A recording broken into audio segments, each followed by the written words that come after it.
Adolf Hitler's silver-plated pencil is going up for auction in Belfast. It was apparently given to him for his 52nd birthday on April 20th, 1941 by his partner Eva Braun. Though the fact that this auction is happening has drawn some criticism. Oliver Sears is with me. He's the founder of Holocaust Awareness Ireland. Oliver, you're welcome to the show, and thanks a million for coming into studio.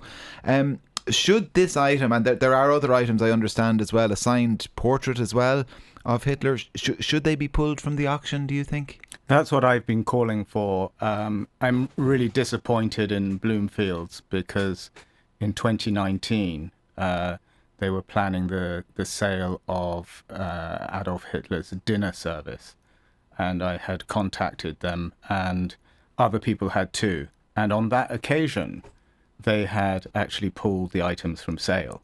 And I wrote to Carl Bennett of Bloomfields, and I set out exactly the reasons why these items should be pulled again. And I simply asked him what had morally changed in 4 years. I'm waiting for a reply. Okay, no reply whatsoever to that so far? No reply. All right, okay. Well, listen, we'll hopefully get an update on it, and you might let us know if you do receive a reply.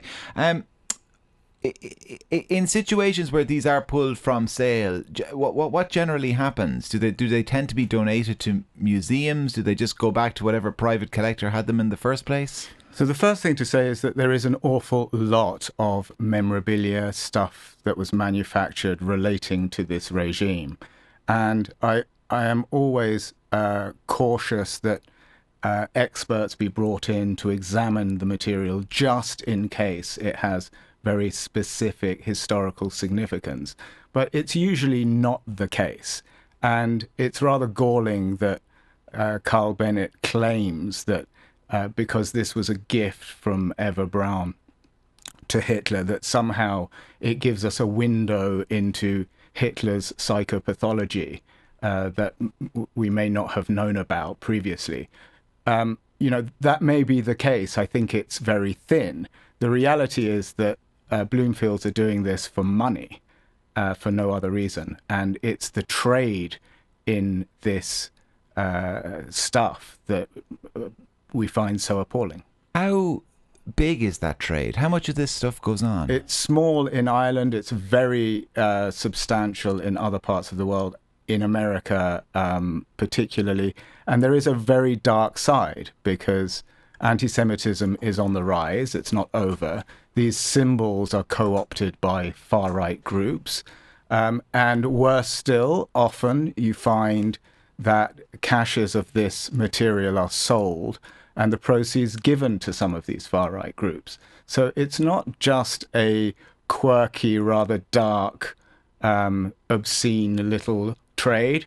There is a much darker edge.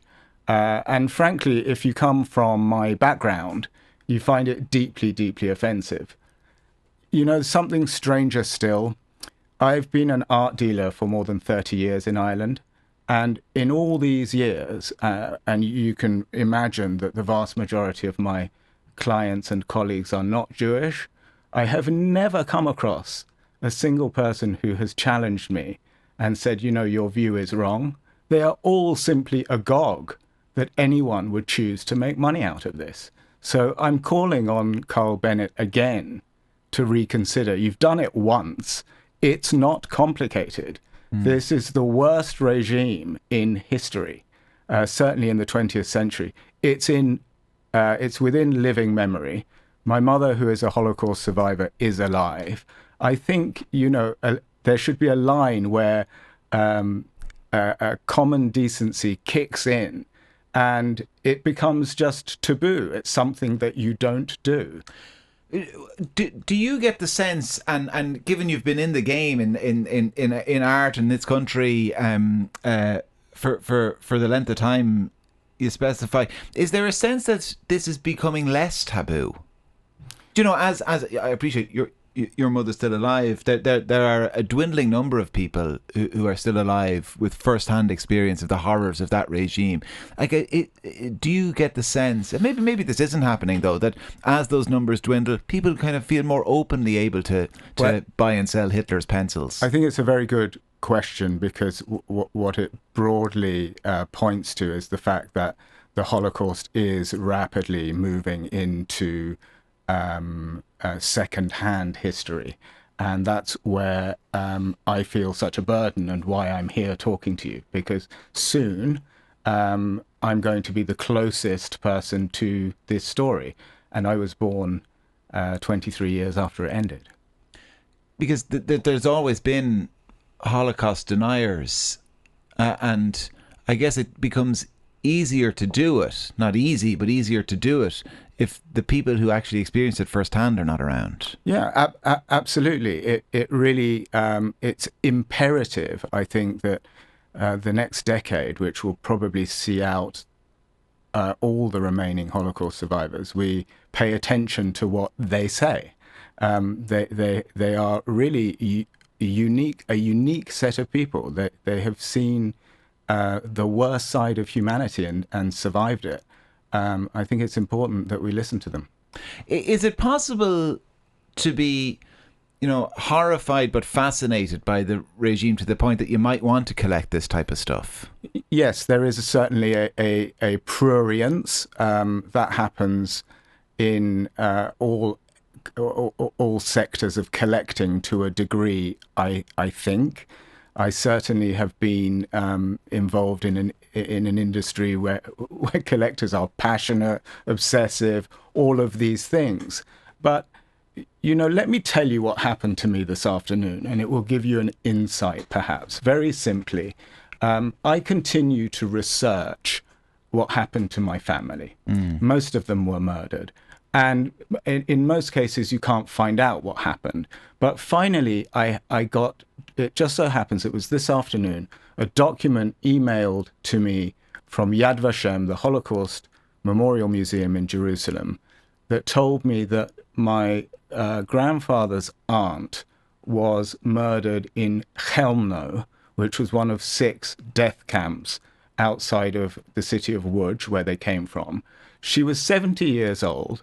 She was deported to this camp, where she was put in a gas van and gassed to death by carbon monoxide. So while Carl Bennett is counting his prospective winnings, I am counting my losses, but not in money, but in lives. One listener says, to me, this is about remembering history, good and bad. Should we stop selling British Empire memorabilia because of atrocities, or stop selling Roman artefacts because of the people they wiped out? Is the response to that there's nobody alive today who's suggesting that we kind of enslave Carthaginians as they were doing in ancient Rome? I think that's more live history. That's one point, but also anti-Semitism is on the rise. These symbols, these objects, are used by the far right. There are people who walk among us who wish that I was not alive because I am Jewish. Let's be very clear. There is a very clear difference. Listen, Oliver, we appreciate you coming into studio and making the case so strongly, and you might let us know if you do hear anything from the auction. Oliver Sears is the founder of Holocaust Awareness Ireland.